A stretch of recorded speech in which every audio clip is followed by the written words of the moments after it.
Okay, in my previous video, you saw me making these amazing lentil potato tortillas. They're literally made from the stew I made and posted a video about a few days ago, where I took diced potatoes, about a pound of lentils, cooked them up in the kettle with some celery and some garlic and green onion and bell peppers and things like that. And it was the most delightful chunky soup. I'll put a picture of it in here as well. But today I got creative and I made a couple of things. I made these tortillas, added a little bit of green verde salsa to it to give it a little bit of a flair, which was delightful.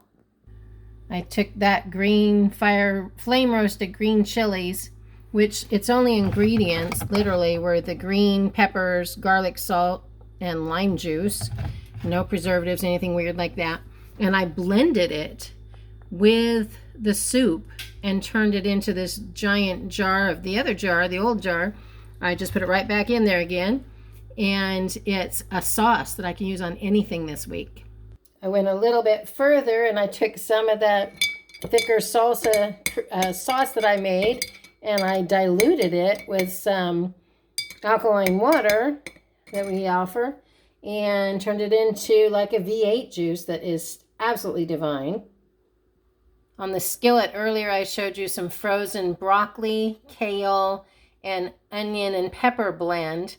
And I cooked that down with some garlic. And I am absolutely a garlic freak. So I was just at Costco with a friend of ours and got this giant jar. Let me show it to you. Got this giant jar of minced garlic. And it's half gone already. And I just opened it. How is that possible? Please tell me you didn't put that much garlic in your food, Dr. Roe. Well, no, I did this instead.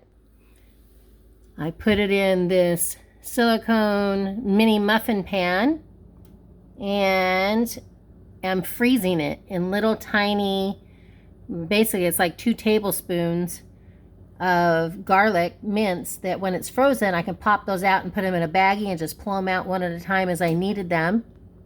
And I did that because I just finished the last 3 of the frozen garlic I can't remember how they call them, Knorr, Knorr sells them, and garlic and ginger and basil and cilantro and stuff like that. And it's very pricey. So this giant jar, I'll be able to do this probably a second time and have plenty of garlic for months to come. All right, since I've got that all finished and ready, I'm going to work on the meat, quote unquote, texture. I'm starting with this organic jackfruit. And if you remember from previous videos, it shreds very nicely just by smashing it and kind of giving it a little twist here and there, or you can fork pull it. But it has the texture of what you might resemble or remember from chicken or pulled pork or something like that. And then I'm going to add something else here in a minute, so hang on. While we were at Costco, the 2 friends of mine that I was there with had sampled the shredded chicken tacos, or I don't know, it wasn't an enchilada, it was more like a taco or fajita or quesadilla or something like that, and they loved it. And I don't eat meat, and so it got me thinking, I know I could make something like that with the jackfruit. I'm going to make it a little bit different today. Get ready for this one. This version of the jackfruit, also from the Indian store that I get it from, it is more of a sweet. It's in syrup, but I rinsed that off, didn't use that. But its texture is completely different, and it actually has a taste, kind of a cross between papaya and pineapple. So we're going to add that to my enchilada mix today. The texture is completely different, but it's working. That's looking better. I had to break out the scissors and make some strips. It made it easier to mince up like this. But, you know, I was expecting it to be a second can of jackfruit like the shred below it. So when I opened it up and saw it was more of the fruity kind, I don't know what makes it different, but it did. I thought, no problem. It would be neat to add a little more texture, kind of like a yellow bell pepper, but more of a pineapple-y taste to that. Okay, next. Okay, I've added it to the pan, and I'm just going to give it some seasoning, the taco seasoning that we like. It's gluten-free, doesn't have a lot of junk added to it. Mix that up.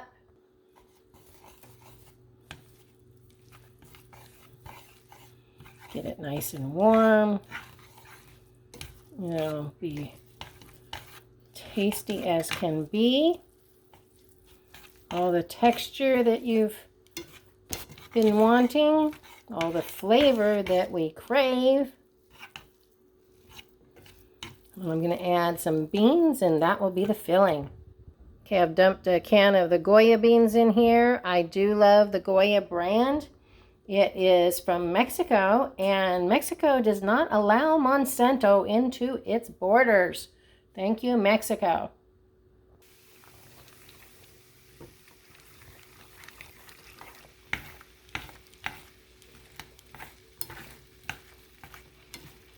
That cauliflower or potato carrot cheese sauce would be perfect for this. See if I can whip some up here to go in. I'm going to go ahead and add some brown rice to this too. Give it some really good texture and give me a little more volume so that I can make more in the tray.